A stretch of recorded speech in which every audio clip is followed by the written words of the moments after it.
Hi friends and my dear students, welcome to my English educational YouTube channel Zakir's Zee.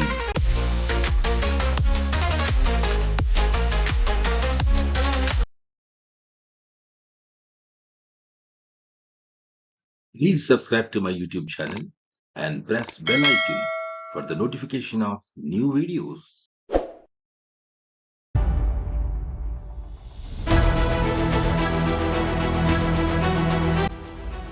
Hi friends and dear students, welcome back to the discussion of Nelson Mandela Long Walk to Freedom Part 2 from 10th class NCERT English textbook, lesson number 2.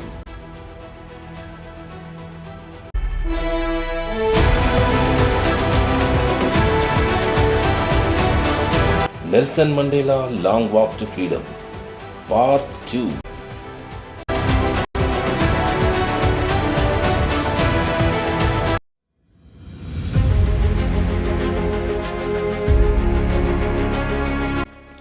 On the day of the inauguration, I was overwhelmed with a sense of history. In the first decade of the 20th century, a few years after the bitter Anglo-Boer War and before my own birth, the white-skinned peoples of South Africa patched up their differences and erected a system of racial domination against the dark-skinned peoples of their own land. ఆ ప్రారంభోత్సవం రోజున చరిత్ర పట్ల నాకు ఉన్న ఒక అవగాహనతో నేను పొంగిపోయాను. 20వ శతాబ్దపు మొదటి దశాబ్దంలో భయంకరమైన ఆంగ్లో బోయర్ యుద్ధం జరిగిన కొన్ని సంవత్సరాల తర్వాత మరియు నేను పుట్టక ముందు దక్షిణాఫ్రికాలోని తెల్ల జాతీయులు అంటే యూరోపియన్ ప్రజలు తమ మధ్య ఉన్న విభేదాలను సరిదిద్దుకొని నల్ల జాతీయులకు అంటే సౌత్ ఆఫ్రికా ప్రజలకు వ్యతిరేకంగా వారి సొంత దేశంలోనే వారిని అణచివేస్తూ వారిపై ఒక జాతి ఆధిపత్యపు వ్యవస్థను నిర్మించారు.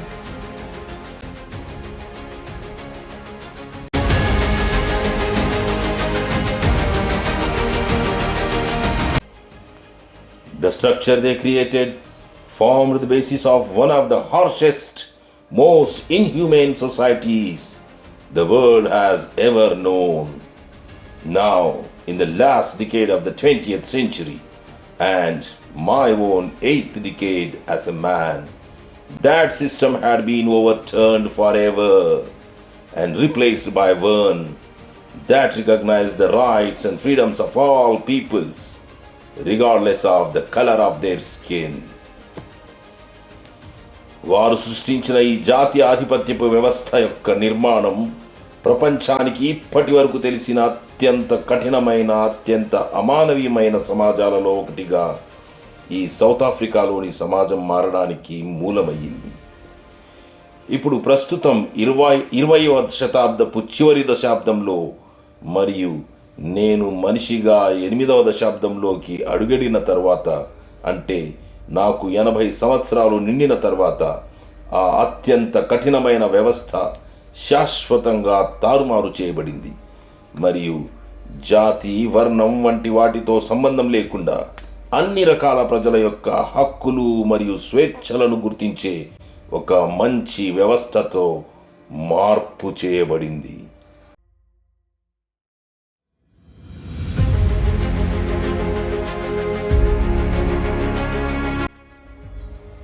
That day had come about through the unimaginable sacrifices of thousands of my people.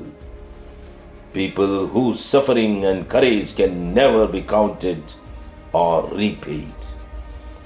I felt that day, as I have on so many other days, that I was simply the sum of all those African patriots who had gone before me.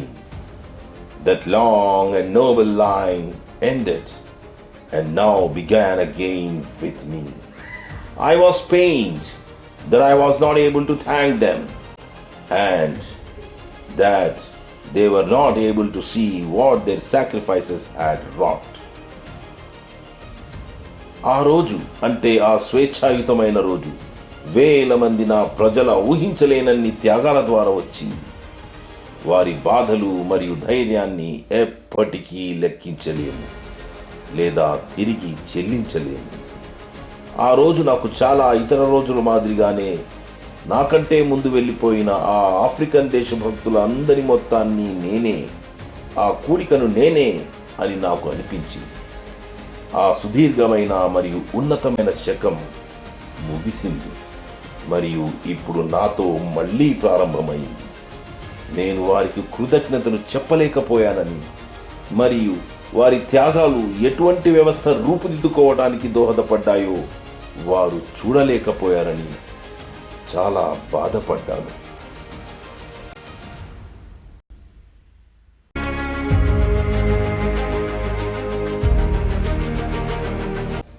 The policy of apartheid created a deep and lasting wound in my country and my people.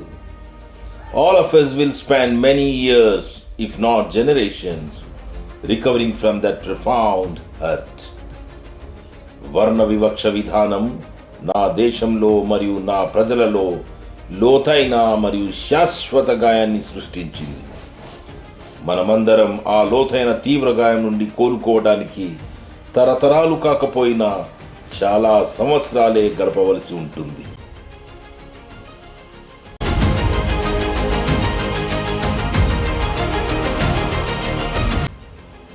But the decades of oppression and brutality had another unintended effect, and that was that it produced the Oliver Tambos, the Walter Sislus, the Chief Luthlis, the Yusuf Dadus, the Bram Fishers, the Robert Sudquays of our time. కానీ దశాబ్దాల అణచివేత మరియు క్రూరత్వం మరొక ఊహించని ప్రభావాన్ని చూపించింది. అదేమిటంటే Oliver టాంబోస్, Walter సిస్లూస్, chief లుత్లీస్, Yusuf Dadus, బ్రామ్ fissures, Robert సుడ్క్వేస్ లాంటి అనేక మంది మహనీయులు అవతరించడానికి దోహదపడింది. Men of such extraordinary courage, wisdom and generosity that their like may never be known again. Perhaps it requires such depths of oppression to create such heights of character. అసాధారణ ధైర్యం, జ్ఞానం మరియు ధాతృత్వం కలిగిన ఇటువంటి మహాపురుషుల్లాంటి వారు మళ్ళీ ఎప్పటికీ మనకు తెలియకపోవచ్చు. బహుశా అలాంటి ఉన్నతమైన వ్యక్తిత్వాన్ని సృష్టించడానికి ఇంతటి అణచివేత అవసరం కావచ్చు. My country is rich in the minerals and gems that lie beneath its soil, but I have always known that its greatest wealth is its people, finer and truer than the purest diamonds. నా దేశం దాని మట్టిలో నిక్షిప్తమై ఉన్న ఖనిజాలు మరియు రత్నాలతో సమృద్ధిగా ఉంది. కానీ దాని గొప్ప సంపద దాని ప్రజలే అని నాకు ఎల్లప్పుడూ తెలుసు. వారి విలువ స్వచ్ఛమైన వజ్రాల కంటే ఎక్కువ మరియు నిజమైనది.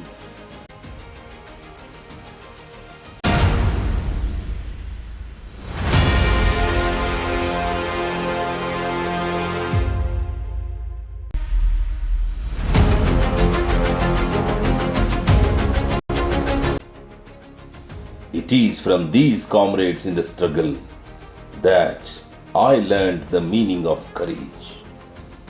Time and again, I have seen men and women risk and give their lives for an idea. I have seen men stand up to attacks and torture without breaking, showing a strength and resilience that defies the imagination. I learned that courage was not absence of fear, but the triumph over it. The brave man is not he who does not feel afraid, but he who conquers that fear. పోరాటంలో ఈ సహచరుల నుండే నేను ధైర్యం అంటే ఏమిటో నేర్చుకున్నాను. ఒక ఆలోచన కోసం స్త్రీ పురుషులు సాహసించి ప్రాణాలను అర్పించడాన్ని నేను పదే పదే చూశాను. పురుషులు దాడులకు, హింసలకు ధైర్యంగా ఎదురు నిలిచి ఊహకు అందని బలం మరియు స్థితిస్థాపకతను ప్రదర్శిస్తూ ముందుకు సాగడం నేను చూశాను. ధైర్యం అంటే భయం లేకపోవడం కాదని, దానిపై విజయం సాధించడమేనని నేను తెలుసుకున్నాను. ధైర్యవంతుడు అంటే భయపడనివాడు కాదు, ఆ భయాన్ని జయించేవాడు.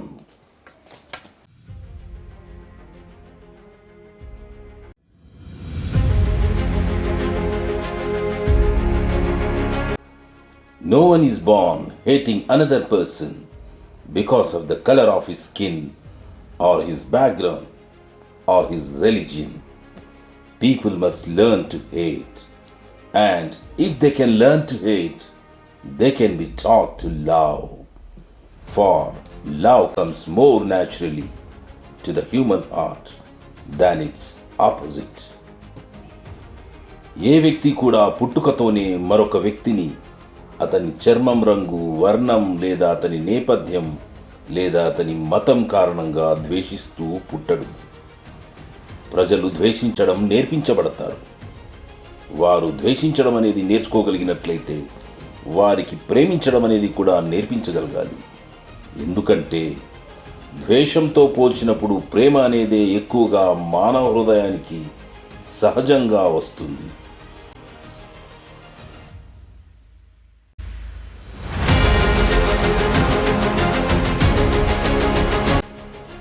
Even in the grimmest times in prison, when my comrades and I were pushed to our limits, I would see a glimmer of humanity in one of the guards. Perhaps just for a second, but it was enough to reassure me and keep me going. Man's goodness is a flame that can be hidden but never be extinguished. జైలులో అత్యంత దారుణమైన సమయాల్లో కూడా నేను మరియు నా సహచరులు మా పరిమితులకు మించి, అంటే మేము భరించలేనంతగా శిక్షింపబడినప్పుడు అక్కడ ఉన్న గార్డులలో ఒకరిలో మానవత్వం యొక్క మెరుపును నేను చూసేవాడిని. బహుశా అది ఒక్క క్షణమే అయ్యుండొచ్చు, కానీ అదే నాకు నేను భరోసా కల్పించుకోవడానికి మరియు నన్ను ముందుకు నడిపించుకోవడానికి సరిపోయేది. మనిషి మంచితనం అనేది ఒక జ్వాల వంటిది. దానిని దాచగలం, కానీ ఎప్పటికీ ఆరిపోనివ్వలేము.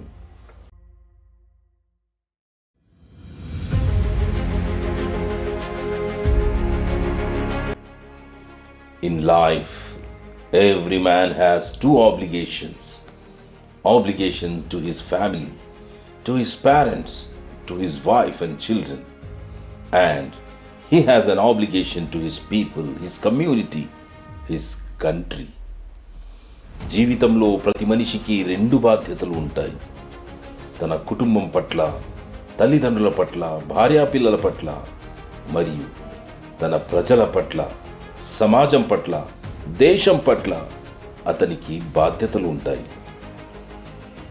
In a civil and human society, each man is able to fulfill those obligations according to his own inclinations and abilities. But in a country like South Africa, it was almost impossible for a man of my birth and color to fulfill both of those obligations. పౌర సమాజం మరియు మానవతా సమాజంలో ప్రతి మనిషికి తన సొంత అభిరుచులు మరియు సామర్థ్యాల ప్రకారం ఆ బాధ్యతలను నెరవేర్చగలడు. కానీ దక్షిణాఫ్రికా వంటి దేశంలో నాలాంటి పుట్టుక మరియు నాలాంటి రంగు ఉన్న వ్యక్తికి ఆ రెండు బాధ్యతలను నెరవేర్చడం దాదాపు అసాధ్యం.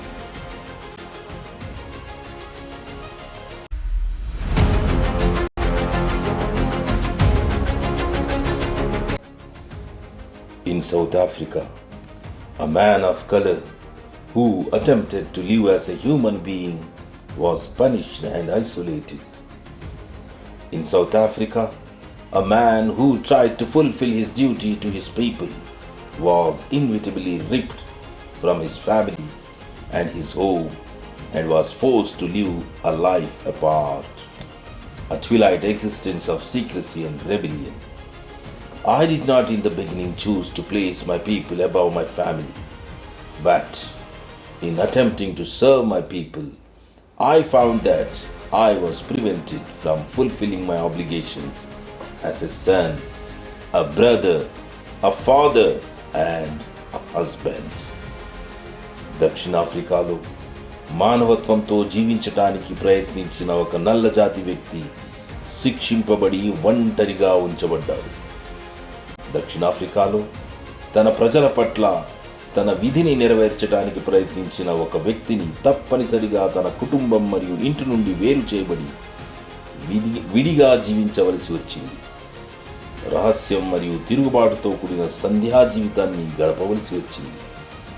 అంటే సమాజపు వెలుగులకు దూరంగా అజ్ఞాతంలో ఉండి చీకటిమయమైన జీవితాన్ని గడపవలసి వచ్చిందని అర్థం.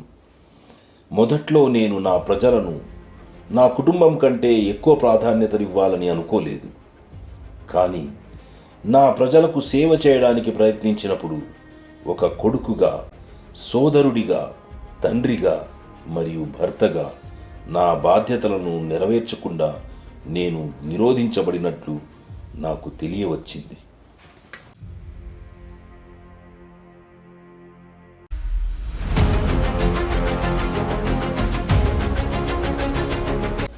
I was not born with a hunger to be free.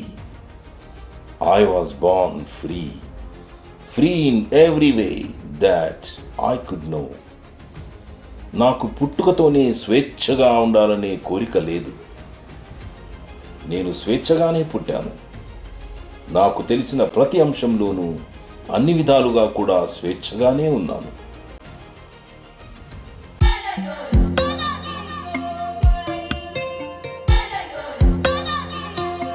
Free to run in the fields near my mother's hut. నా తల్లికి చెందిన గుడిసె దగ్గర పొలాల్లో స్వేచ్ఛగా పరిగెత్తడానికి.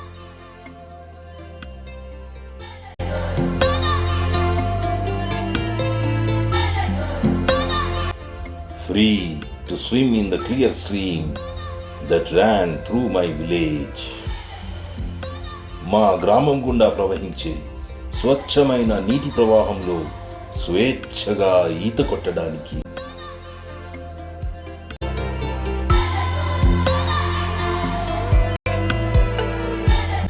Free to roast mealies under the stars. నక్షత్రాలతో నిండిన విశాల ఆకాశం క్రింద స్వేచ్ఛగా మొక్కజొన్న కంకులను కాల్చుకోవటానికి.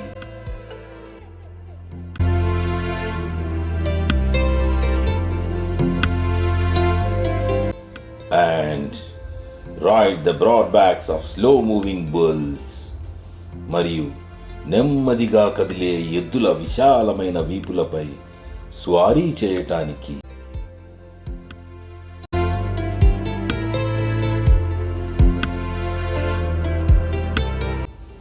As long as I obeyed my father and abided by the customs of my tribe, I was not troubled by the laws of man or God. నేను నా తండ్రి మాట విని నా తెగ ఆచారాలను పాటించినంత కాలం నేను మానవ చట్టాలు లేదా దేవుని చట్టాల వల్ల ఎటువంటి ఇబ్బంది పడలేదు.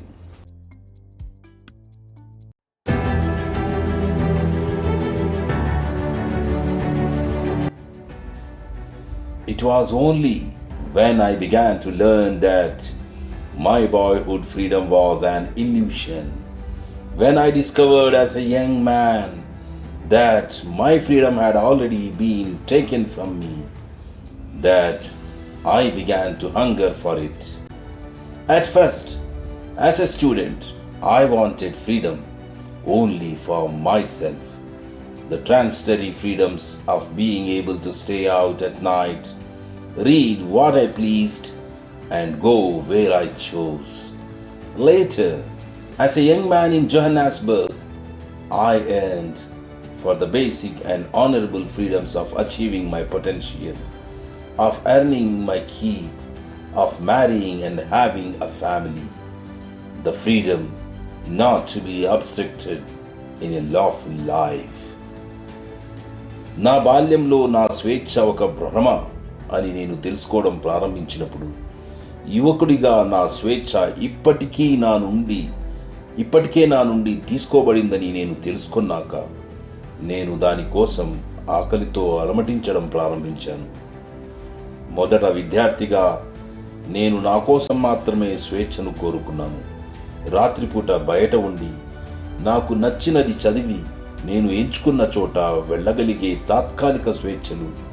తర్వాత జోహన్నాస్బర్గ్లో ఒక యువకుడిగా ఉన్నప్పుడు నా సామర్థ్యాన్ని సాధించడం, నా ఆస్తిని సంపాదించడం, వివాహం చేసుకోవడం మరియు కుటుంబాన్ని కలిగి ఉండడం వంటి ప్రాథమిక మరియు గౌరవప్రదమైన స్వేచ్ఛల కోసం నేను కోరుకున్నాను.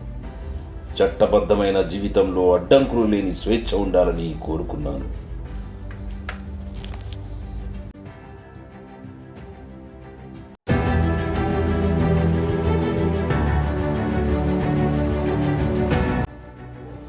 But then I slowly saw that not only was I not free, but my brothers and sisters were not free.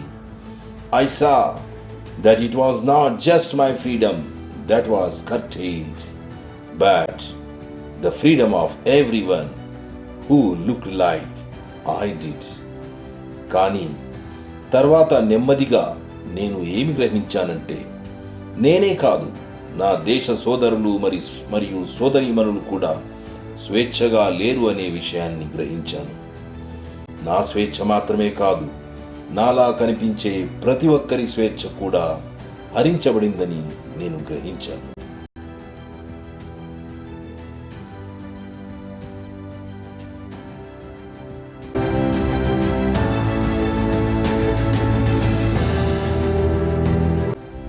That is when I joined the African National Congress, and that is when the hunger of my own freedom became the greater hunger for the freedom of my people. అప్పుడే నేను African national కాంగ్రెస్లో చేరాను. అప్పుడే నా స్వంత స్వేచ్ఛ కోసం మొదలైన నా ఆకలి నా ప్రజల స్వేచ్ఛ కోసం గొప్ప మహా ఆకలిగా మారింది.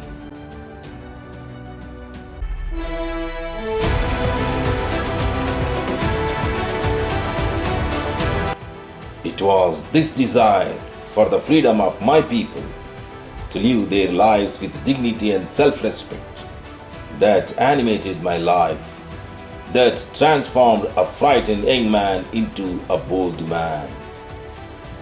నా ప్రజలు గౌరవంగా ఆత్మగౌరవంతో జీవించాలంటే స్వేచ్ఛ కావాలి అనే ఈ కోరిక నా జీవితాన్ని ఉత్తేజపరిచి అనేక మార్పులకు లోనయ్యేలా చేసింది.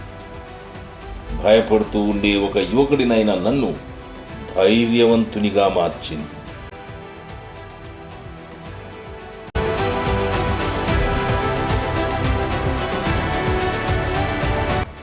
That drew a law-abiding attorney to become a criminal. చట్టాన్ని గౌరవించి దానికి బద్ధుడనై ఉండే ఒక న్యాయవాదినైన నన్ను ఒక నేరస్తుడిగా మార్చింది.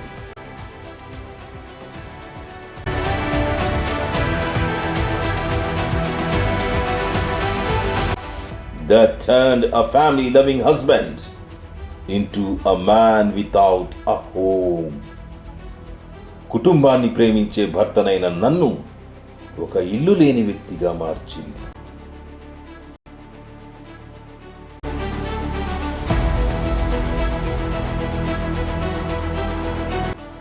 That forced a life-loving man to live like a monk. జీవితాన్ని ప్రేమించే మనిషినైన నన్ను బలవంతంగా ఒక సన్యాసిగా జీవించేలా చేసి,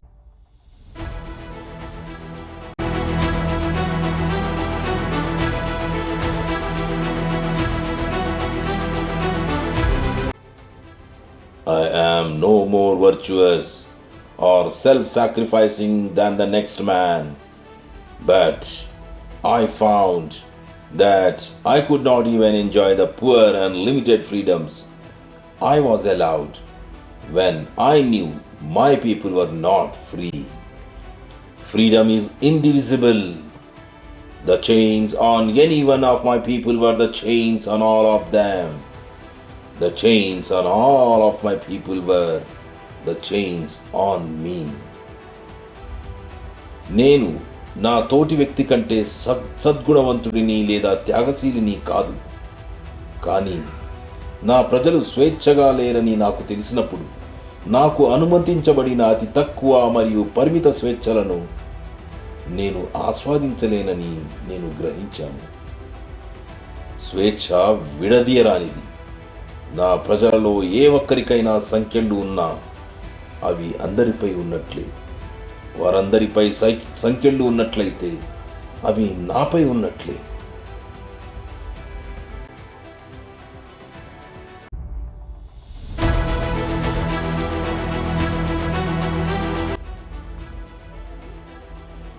I knew that the oppressor must be liberated just as surely as the oppressed. A man who takes away another man's freedom is a prisoner of hatred. He is locked behind the bars of prejudice and narrow-mindedness. అణచివేతదారుడు అంటే అణచివేతకు గురి చేసిన వ్యక్తి కూడా అణచివేతకు గురైన వ్యక్తిలాగే విముక్తి పొందాలని నాకు తెలుసు. ఒక వ్యక్తి యొక్క స్వేచ్ఛను హరించే మరో వ్యక్తి ద్వేషమనబడే బందీఖానాలో ఖైదీ అయి ఉన్నట్టే. అతను పక్షపాతం మరియు సంకుచిత మనస్తత్వం అనబడే కటకటాల వెనుక బంధింపబడి ఉన్నట్టే.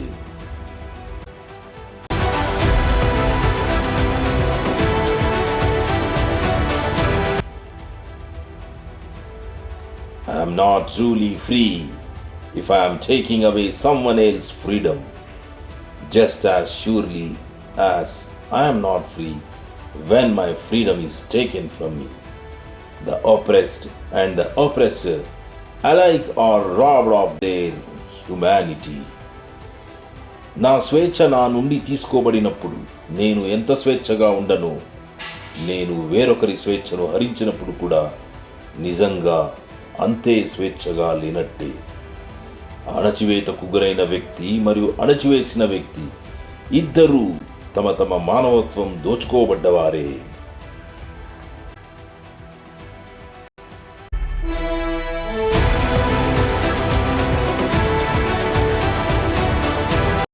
Thank you for watching this video. Yours, Zakir Hussain. Please like this video, leave a comment and share to your friends. Have a nice day.